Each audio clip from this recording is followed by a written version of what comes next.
my name is Dr. Kathy Vandiver, and we're here at the Edgerton Center at MIT, a university in the United States. And the Edgerton Center is named for a famous professor whose name is Harold Edgerton. He did a lot of work in high-speed photography. However, today our topic is chemical reactions. So when I say the word chemical reactions, what comes to mind? Is it something like this? I see gas forming here. Is this a chemical reaction? So how can you tell whether a chemical reaction has happened? I'd like to know your ideas. So why don't you turn and talk to your neighbor, and then your teacher will collect your ideas, and I'll be right back.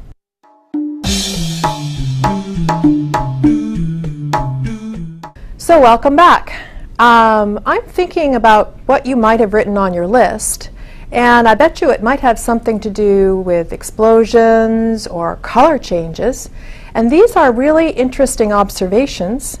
However, there are some things that all chemical reactions have in common.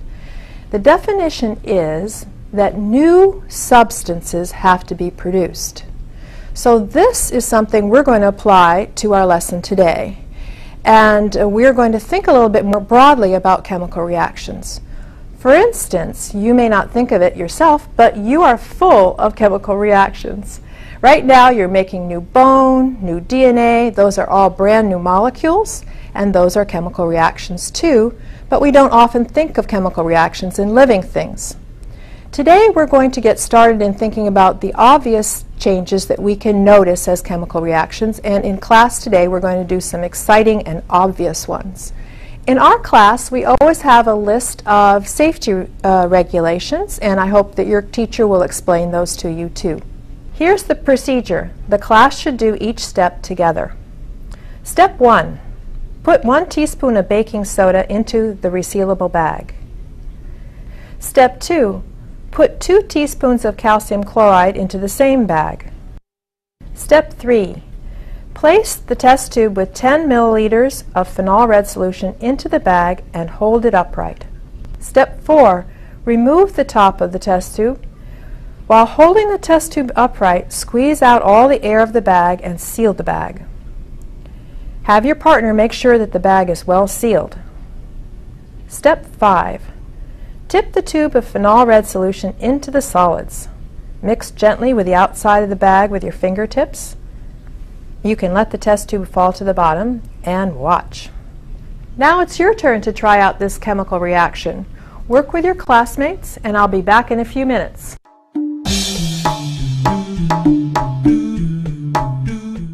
All right, welcome back. I hope that was lots of fun, and also that you discovered some things that you expected actually did happen. For instance, there was some foaming and some color change, but I hope you had no explosions. But anyway, remember that the real definition of a chemical reaction is that new products are formed, new substances, new molecules are going to appear. So that's what we're going to concentrate on next. We're going to take a look and see if we can discover the new molecules that were formed here. All right, so let's see now if we can make a discovery about what new products or new molecules were formed in our chemical reaction. The bag here changed. We saw a gas forming, and right now we can figure out what the gas is. With a flame test, we can put in a match, and we can see if there's a popping sound, then we'll know it's hydrogen. If the flame starts to glow more brightly, we'll know it's oxygen, and if it goes out, then we'll know it's carbon dioxide. So let's try it.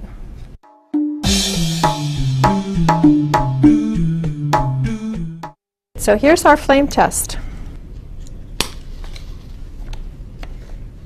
It's carbon dioxide. And there are going to be other things that are new molecules in this bag as well. One of them is table salt. So we've got table salt produced here. We also have produced some chalk. It's that white stuff at the very bottom now, kind of gritty if you feel it. And also, the one thing we can't really see too clearly is we've produced a few new water molecules. So in our next part of this program, we're going to go with you and take a good look at how we can separate out these new molecules from the mixture and prove that we have these new substances being formed. What your teacher will be doing is collecting the materials that were produced in the bag, and I've added a little bit of water to make it easier to pour, and we don't have to worry about the water. We're going to evaporate it off later. So what we're doing is we're collecting the molecules that we made so that we can investigate them and find out exactly what they are. Here's the second bag.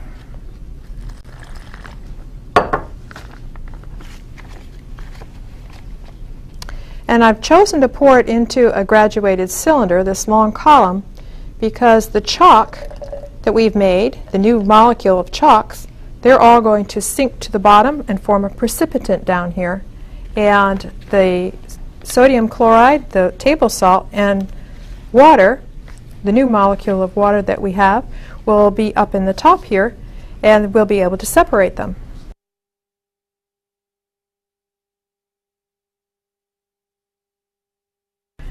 Okay, so after we have our graduated cylinder full of the products that we've made in the bag, what we can do is we can resuspend it a little bit and we can pour it through this filter. This filter is going to catch the chalk molecules and let through the sodium chloride or the table salt and water to the bottom. And after it's filtered a little bit more, I will be able to pour off the liquid down here into this dish and let the water evaporate, and we'll wrap up the chalk that's in this paper to make chalk that you could write on the board with.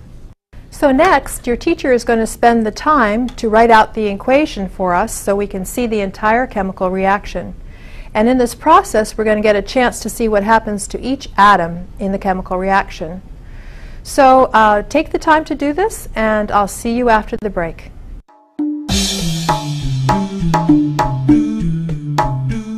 By now you've seen that the atoms in a chemical reaction get rearranged. Our next step is really to get a chance to model that using these Lego bricks. Right here we have a sample of carbon. So carbon is black, and the smallest piece of carbon, the element carbon, would be an atom. So this would be an atom of carbon. We have other colors as well. So red represents oxygen, and each one of these bricks is an atom of oxygen. So the air we're breathing contains O2, so this is a molecule of oxygen. And for other colors which we will also use, for example, this is an atom of hydrogen. And so when we build a molecule of water, we would end up creating this, which is H2O, as you know. So here are the hydrogens. Here's the oxygen. And were we to represent carbon dioxide, you can see that we'd use the black for the carbon and the two oxygens here to build a molecule of carbon dioxide. Now we're ready to model the reaction. Hi, I'm Jessica Garrett, and I work at MIT. I'll be showing you 2 ways to model the chemical reaction we just learned about. Let's follow the atoms in our chemical reaction through an animation. Each circle represents one atom from a different element. The black circle with the C represents one carbon atom. The red O is oxygen.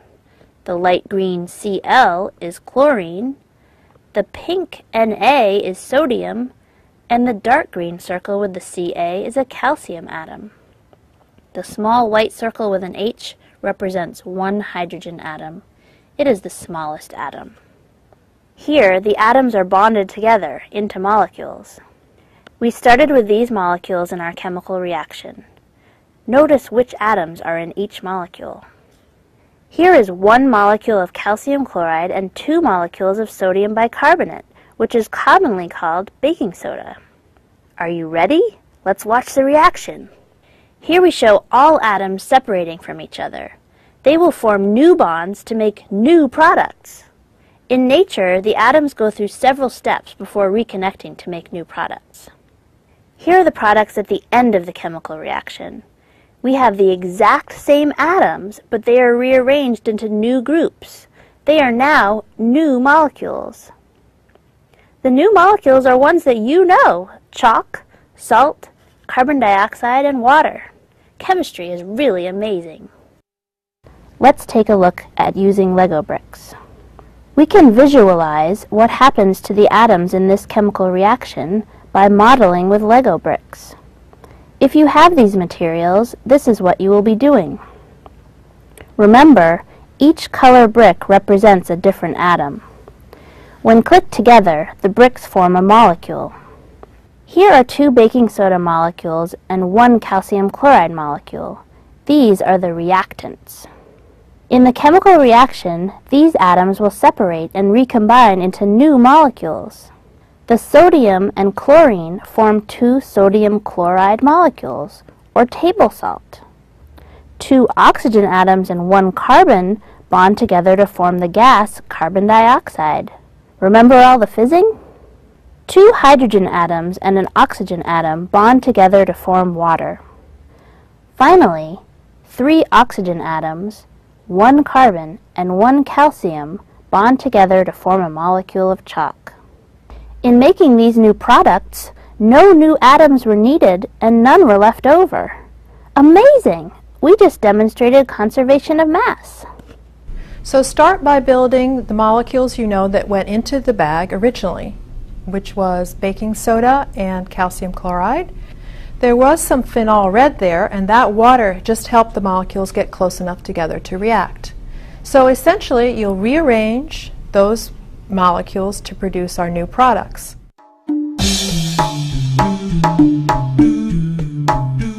We really hope that the bricks helped you visualize what was happening with the atoms.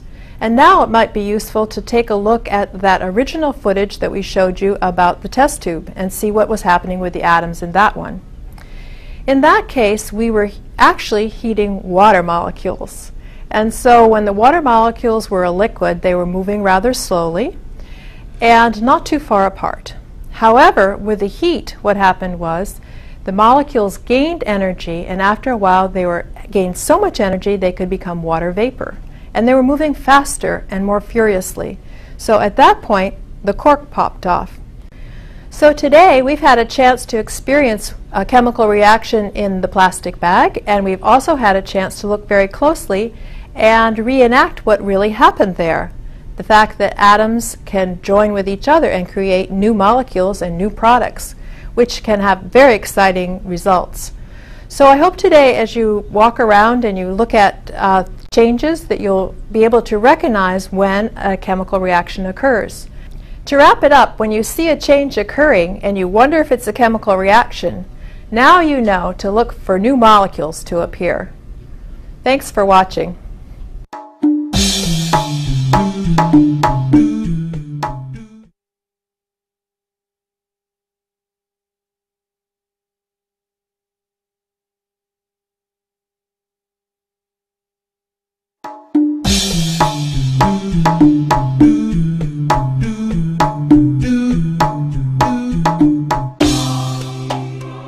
Hi, my name is Kathy Vandiver, and I'm pleased to be able to talk with you a little bit more about this lesson. The lesson is actually designed to make sure to help your students tell the difference between a physical change and a chemical change. And so in the beginning of the lesson, we'll start off by showing something that looks pretty confusing. Actually, what it will be is a physical change. It will be boiling water, but perhaps suggest that it might be a chemical change. And therefore, what we're going to do next is collect, what you'll be doing during the break is you'll be collecting a list of what students would think of when you say the word chemical change, so, or chemical reaction. And so the words that they may come up with are color change, explosions, things like that. And we need to kind of collect those in the beginning to get an idea of their preconceptions. The point is that these may indicate chemical reactions or maybe not, and so what we're going to focus on in the lesson is drawing through the idea that you need to have new substances being formed. So in your first break, you'll just collect from your students their ideas and preconceptions.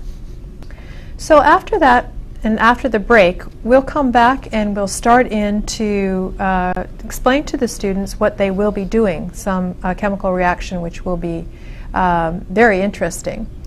and I will explain a little bit about the chemical reaction, but I wanted you to be prepared to lead them step by step.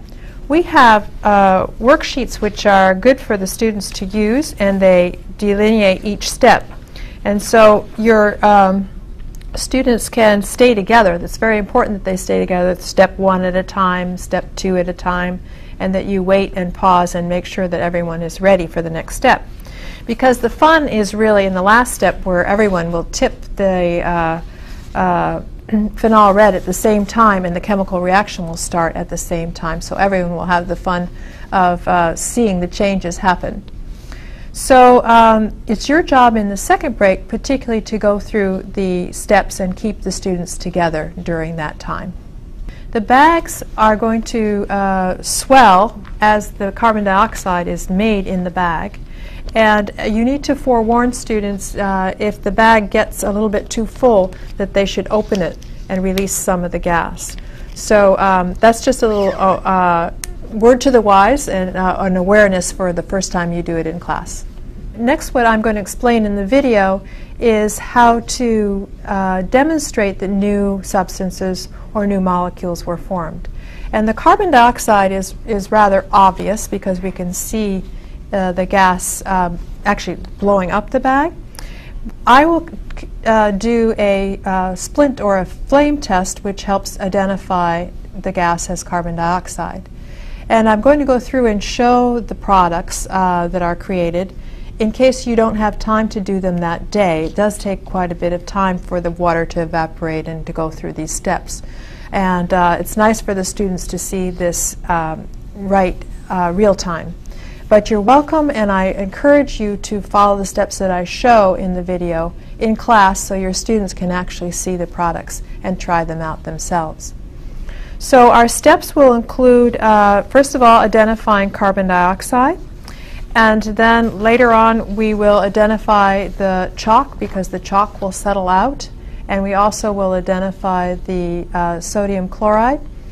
And some students, we cannot really show that 1 or 2 new water molecules are made, but students don't seem to have much problem with that. We really do explain that the water is added in the beginning into the bag because we need to be able to bring the molecules closer together in order to have the chemical reaction.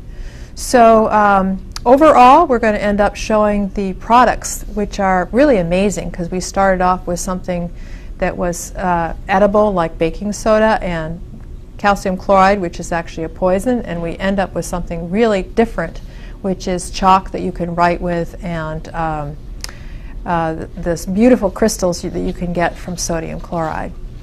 So that concludes the video explanation about what happens next.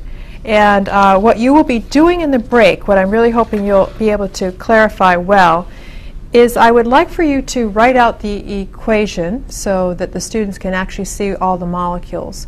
And in that case, we also have this sheet of paper as well in the student handout. And now we can identify the molecules by their chemical formulas. And at this point, this break time that you have is really essentially to make sure that we're showing the conservation of mass. So we can start off by looking over here and seeing how many oxygens there are and crossing them out.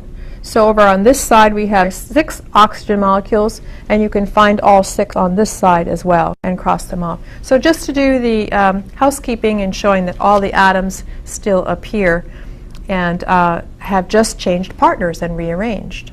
So that time period is your break period, where you can explain what is happening really atom by atom. So that leads us very nicely into thinking about atoms and actually what each atom is doing. And that leads us also into being able to have the students participate in teams of 2 with these bricks, which can really clarify what's going on in a chemical reaction. So the students will work in teams of 2, and what we have here is we have also available easily to download these diagrams of the actual models that we can make from the bricks. And the students start off by making one of each one of these and putting it on the picture. And then what we can do is we can put the rest of the bricks away, and then after that the students can rearrange this into being the chemical products, the new molecules. And therefore it's really easy as a teacher to have demonstrated the conservation of mass.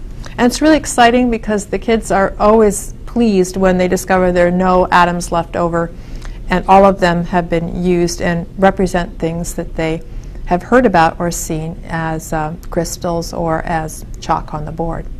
So after the brick modeling has been concluded and these materials have been put away, the last part of the video helps to visualize what happened in the test tube demonstration that we did originally. And here is the demonstration really of a physical change. The water molecules are just moving from being liquid to being a gas or a water vapor, and so it's really quite clear that something that might have been confusing in the beginning, whether or not it was a chemical reaction, now that your definitions can make it really clear that it was a physical change. So I hope this ends up helping you in this unit, in your unit and study with your students about chemical reactions, and that it becomes a lot easier and much more enjoyable to teach.